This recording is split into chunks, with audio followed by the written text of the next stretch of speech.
Y'all do know there is a difference between having an opinion and actually trolling. Yeah, it's a big difference. I feel as though having an opinion helps build character, gives people inspiration, keeps them inspired, it motivates them. All opinions are not going to make you happy or satisfy you. I said that in something before. Yo, I came to school with the Levi's on. Shorty pulled me to the side and said, yo, my nigga, don't ever wear those again. We not wearing those no more. That was an opinion, but I valued that opinion. I took it as inspiration and motivation to not wear them shits again. And I'm not saying that you have to go that route when somebody gives you an opinion, but don't take it as it's a form of hate. Like when I said it's a lot of whack vintage shit just for the sake of it being vintage. That's how I feel. That's just honestly how I feel.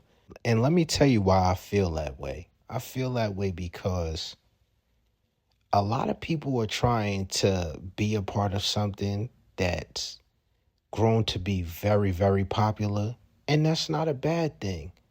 But they're trying to be a part of something so bad that they're hunting down certain shit just for the sake of hunting it down.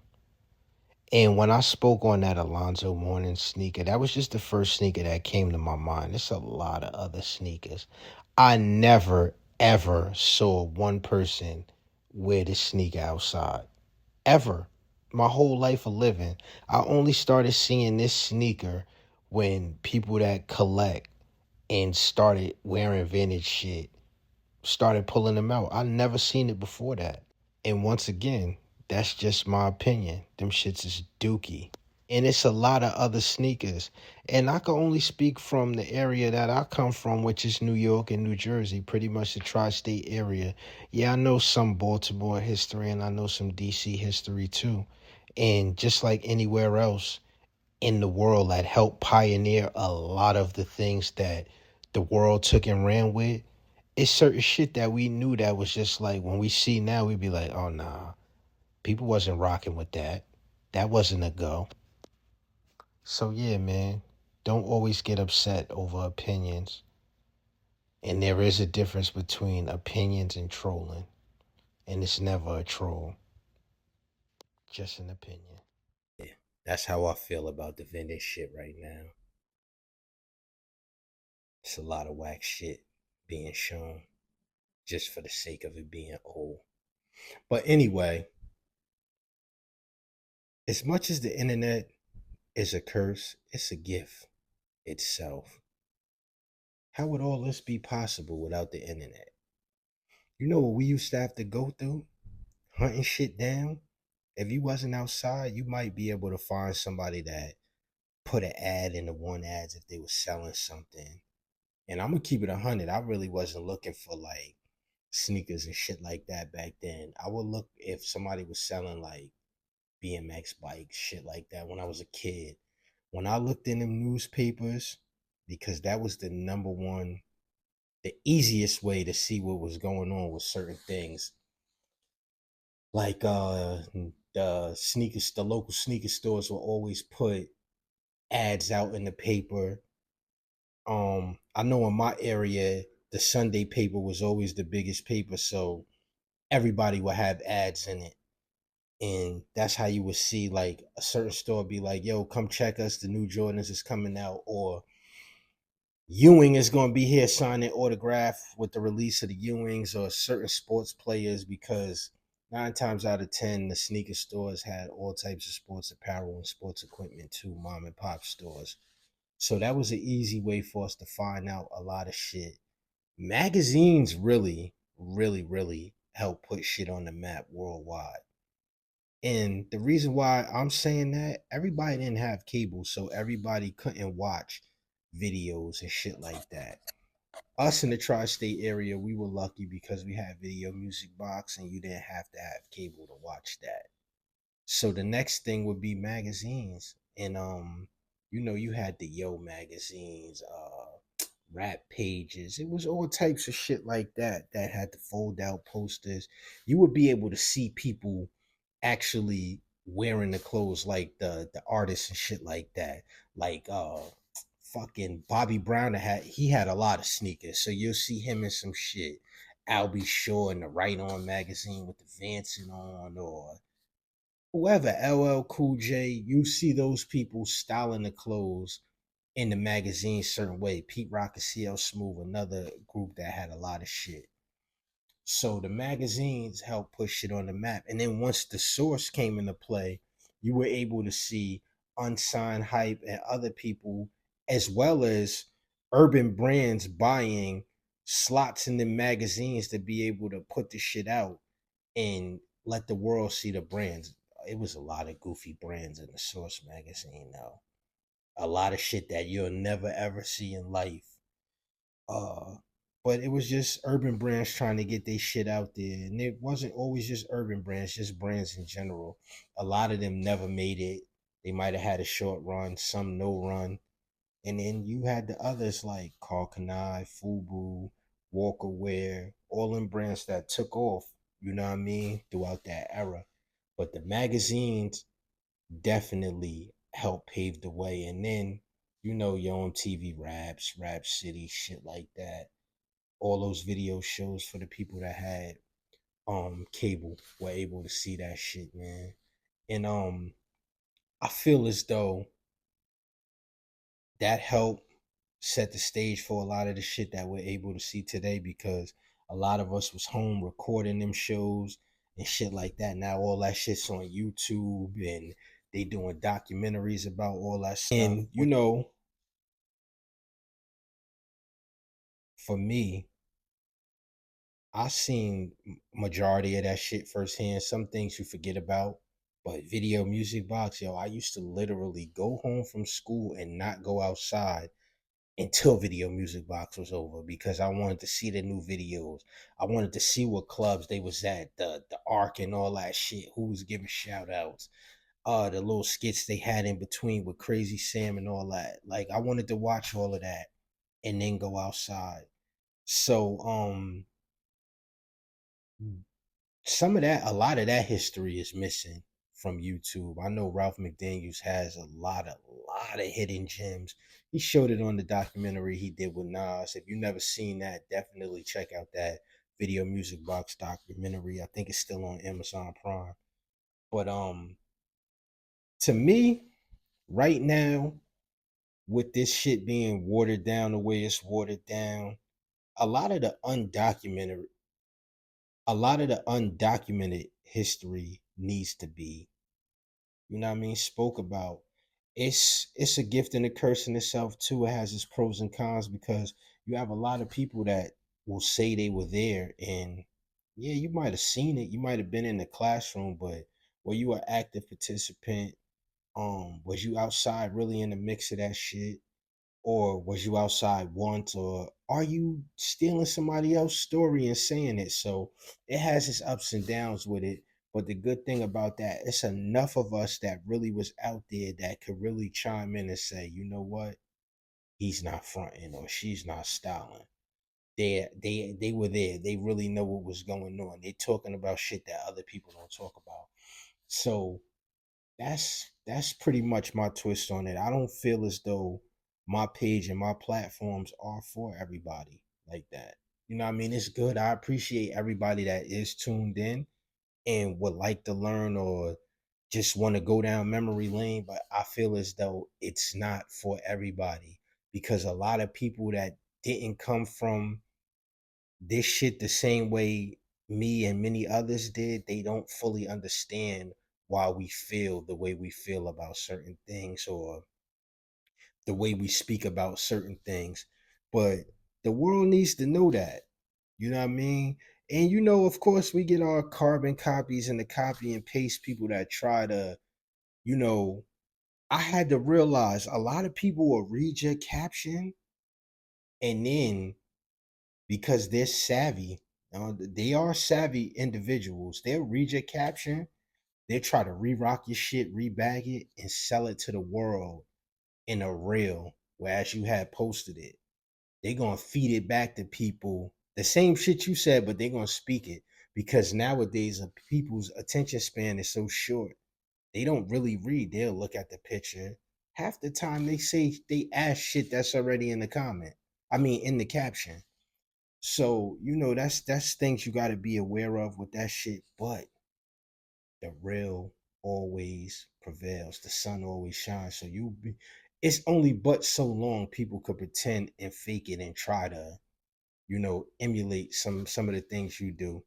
And even with doing that, it's not gonna come off genuine.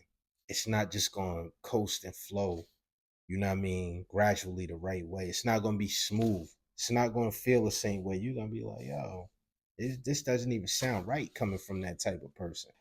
And then, I respect all of it to an extent, because then you got certain people that's really coaching other individuals on how to speak about a time that they weren't a part of.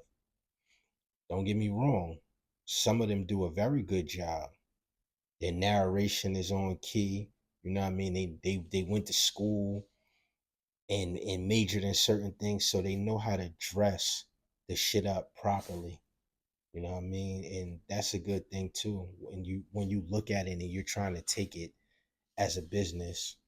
Me, I'm taking it as a business, but I'm doing this shit my way.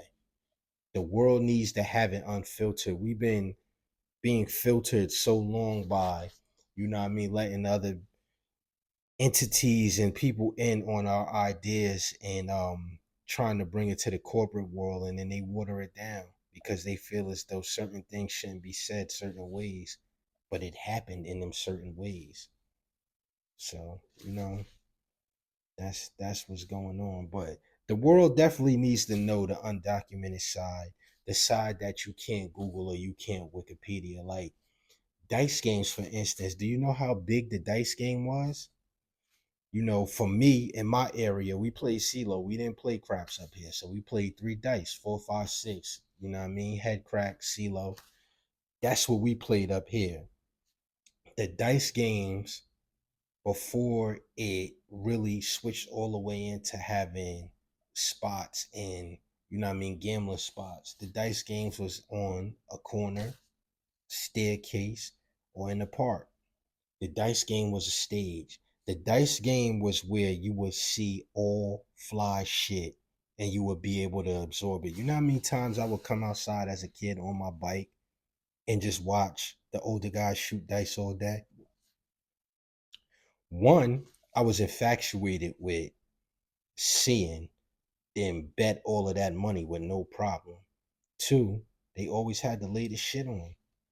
You might be out there, and this is I'm gonna give you a time frame of like 92, right?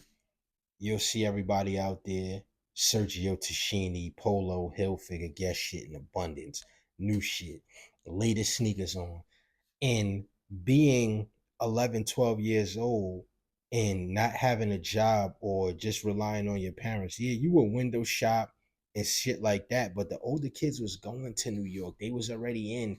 I've been to KP Con by then because of my big brother and shit like that, but they was going to other places and being able to afford certain things that we might not had seen right away because we didn't have the money to look for it or just to go window shop at the mall. So you might come outside and you'll see somebody shooting dice and they got the Olympic sevens on, and you just staring at them shits like, yo, what the fuck? Somebody next to him got the Agassiz with the Agassi 3-button Nike polo on. Sergio Tashini shit. They giving you $5 to go to the store, or be like, yo, here's $10. Anytime the cops pull up, let us know, because the cops is always breaking up dice games, and 9 times out of 10.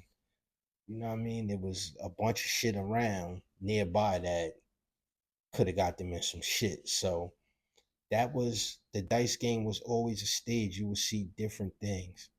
You would hear the latest music at the dice games. I remember, fast forward, coming outside, niggas is smoking blunts and shooting dice in the park. Niggas had Illmatic on bootleg before it dropped. And I'm sitting there like, yo, what the fuck?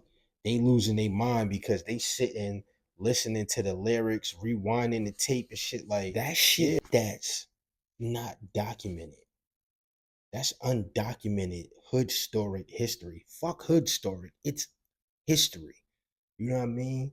And a lot of that shit that's going on and we seen in early rap videos was the product of outside. Like look at the fucking Cream video. Like outside really was like that. Niggas would be in the staircase or Can It Be, where they got the cars lined up and they rapping. The cars lined up reminded me of how 125th Street used to be at night with all the cars lined up. Um Nas, The World Is Yours, the remix video. You know what I mean? People digging in, the girls digging in pockets to rob the people, the tourists and shit. Like that was all real shit that was going on. It was vivid. It was just the hood was painting the picture for it to be on the main screen. The hood always been the mood board for all this shit, yo. A lot of people may say, nah, it wasn't the hood. Videos, all that shit come from the hood, man. I get it. Some people just love basketball, so they're gonna wear some of the shit their favorite player wore. Hence, that's why a lot of people got into Jordans and only get Jordans and shit like that. But yeah, we need to get into more of the undocumented history. Yo, I remember, right? R.I.P. to Sweat. He used to say header for the sweater. That's what he used to say when he shoot the dice, talk to the dice. Header for the sweater. Mean throw a head crack, right? There's a picture of Sweat right here. Sweat is somebody that when I was young, he let me get in the dice game.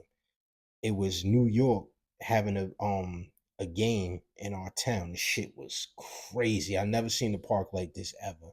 So it would be two dice games. It'd be $1 dice game, and then it'd be like the hundreds and shit like that.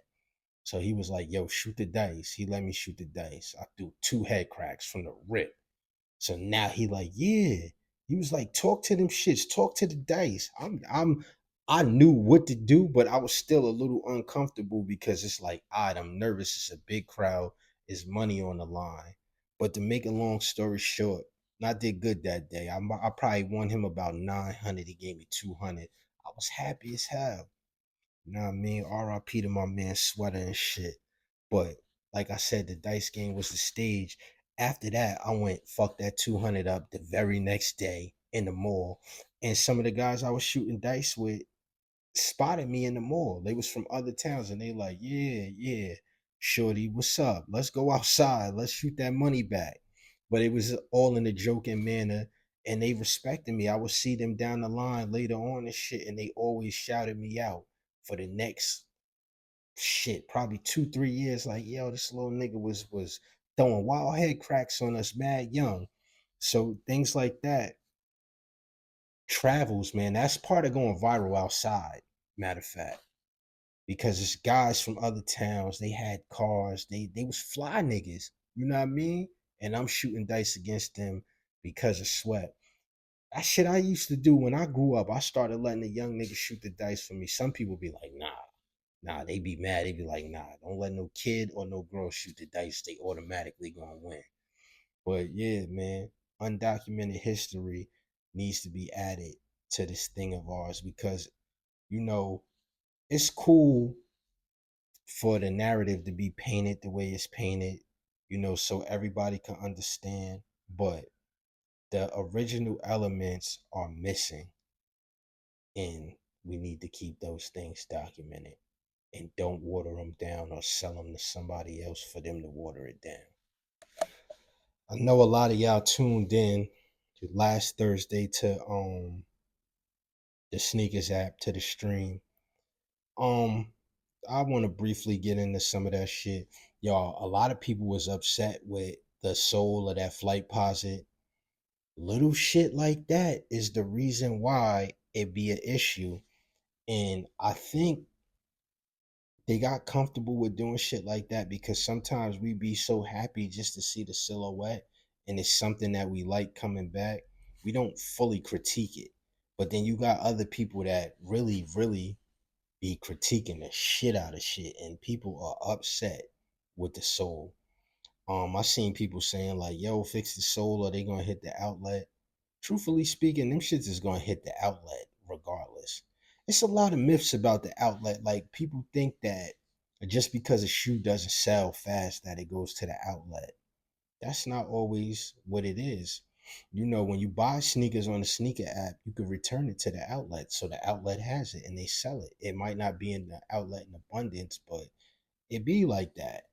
Um, just the space that we're in right now, and I know they're not going to give a big marketing plan for the flight posit. So, you know, those who like them will have them, and I don't see it being a hype sneaker where to sell out right away. So I think it's gonna be alright, but it's just not gonna be a hype sneaker.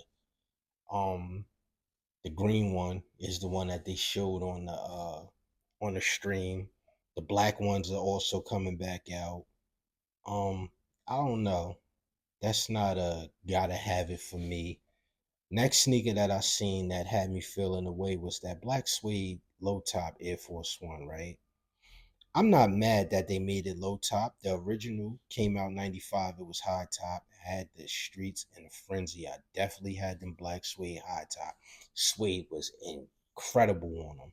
So when they first showed the shoe, I'm like, oh shit. Like it fucked me up. I was happy. But then I seen that little shimmery shit that they got on it. It's like, why would you do that? Unshimmer the sneaker. We don't need the shimmer. Like that's another thing. When it comes to the Air Force One, it's never a big marketing strategy behind it. So if nobody hype is going to super endorse that sneaker, it's not going to do what it's supposed to do. And also it's going to turn off people like me that was really there when it came out and is like, "Nah, I don't want that shimmery shit on my sneaker."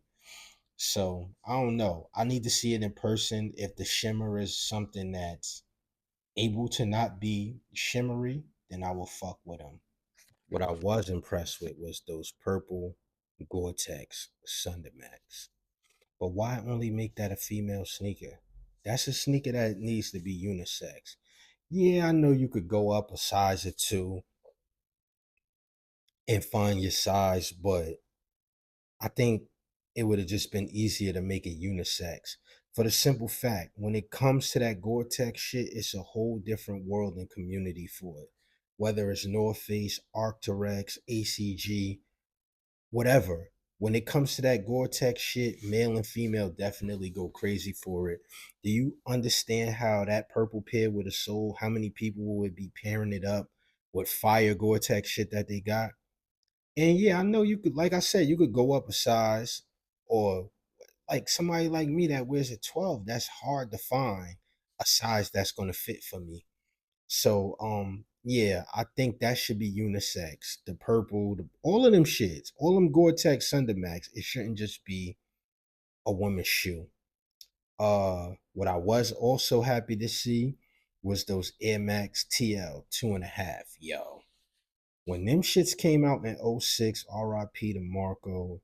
Shout out to yeah, RIP Marco. I love swoosh on it Instagram. Shout out to everybody that worked at Foot Locker, Foot Action, and let me go crazy on their friends and family. I think I had damn near every color in that TL 2.5 back then. Gray and red, gray and orange, gray and neon, gray and blue, white, black, red. Yo, it was so many different colors. I had a lot of them shits. Definitely about six pair of them, six, seven pair of them. So for me, that's something exciting to see come back. Shits was OD comfortable. Um, CDG been dropped pictures of what they were doing. A lot of people are, you know, campaigning and championing the CDG.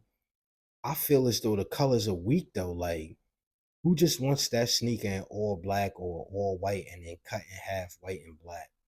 Nah, I fuck with the GR release. If CDG come with some better colors, then then maybe we could talk about something else different then. But I was definitely happy to see those.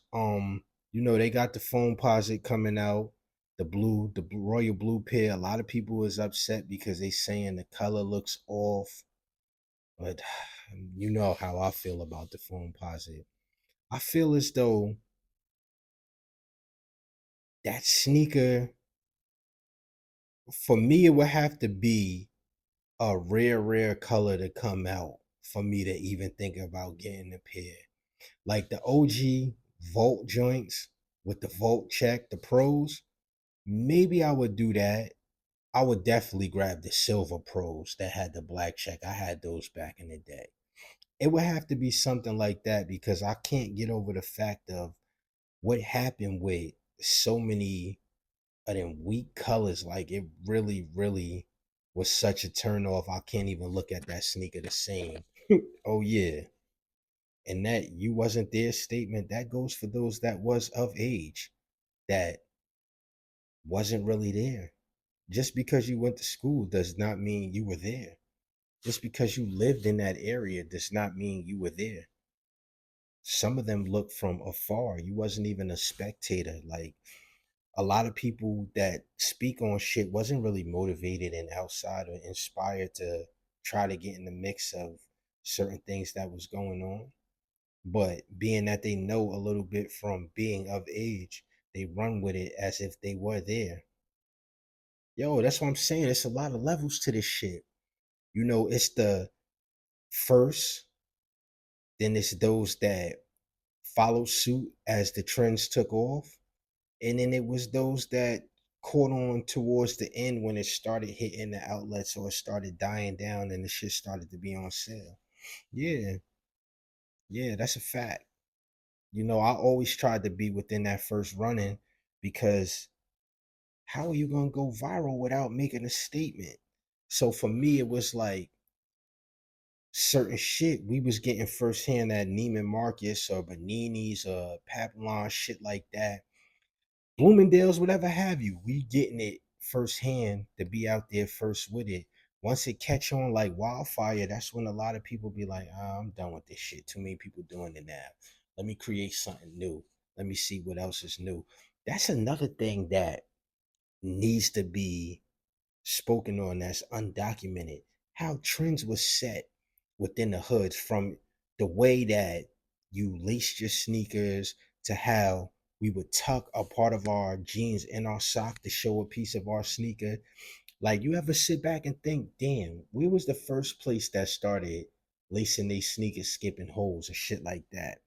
Like that's all undocumented history that if we don't speak about it, people won't really know about it. Yeah, they seen it and people started doing it. It caught on. The whole world started doing it at one point. It's not as big and popular as it used to be. You know what I mean? People don't skip holes and shit like that now. But at one time, everybody wasn't doing it, and then it went to the whole world doing it. That's a fact. So we need to really like document the undocumented. The hood set a lot of trends, a lot of them, most of them.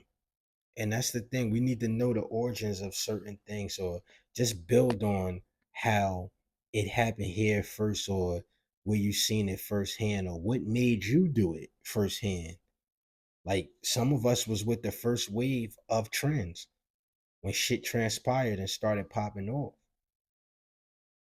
And a lot of us aren't in those offices making decisions or even a phone call from the office to help them George Bush the button and make those decisions. Even that, like, why aren't you really consulting with people that lived it? Even if you just scared to bring them in the office or feel like they don't fit or whatever have you. What happened? What's up with the consulting part? That part. Because even though I get it, you try to pitch it to a new audience in a certain way. A lot of those people in those audience that are new, they want to know the origins. They want to know what really made it cool. Right now, a lot of people are being confused with shit that they're hearing was cool that wasn't cool, or seeing people wear certain shit. Like when I seen old boy wear South Pole, and then people is really hunting for South Pole and shit like that. And let me tell you something. I don't know about anywhere else, but if you put that shit on around here, you was getting clowned. First run, whatever. You know what I mean? If you claim to be one of them ones that you was trying to step and set a tone and a trend, yeah, you couldn't do it like that. Everybody didn't get joked on because some people they just knew like they ain't really care. It was like, they got something new on, they got what they could afford. It was understood. But when you was trying to play on a certain level and you didn't play on that level right, yeah, you definitely got clowned. Yo, it was times, right? I remember my cousin was home from college and he was like, "Yo, I'm gonna have a get together, man. Call up some girls, there's a couple girls in town that I met from college that girls that lived in other parts of Jersey or parts of New York that he got cool with. He like, yo, I'm gonna have them come over. I'm gonna introduce y'all. So you already know, like me and my man Born that y'all seen on the other shit. We didn't go to college. We was outside, School of Hard Knocks. So it was like, oh, he about to have them joints over. Let's go to the mall and get fresh. And my cousin was thinking on the same type of time because he comes from outside, but he just ended up going to college and progressing in a different way. So he invited some other cats too that was from the hood to the little get together, right? So my man Born had on this polo sweater, this military shit, like a navy shit. It had blue, it was blue with blue patches, and it said polo small as hell on the sweater. You wouldn't even know it was some low shit unless you knew your shit, right? So somebody else come down there and he got on this polo jean sweater. Shit said polo jeans big as hell. And he had the nerve to say to him, like, yo, my sweater look better than yours, you know what I mean? Cause it say that the polo shit big as hell. But we was on such a different time that we didn't want gaudy shit.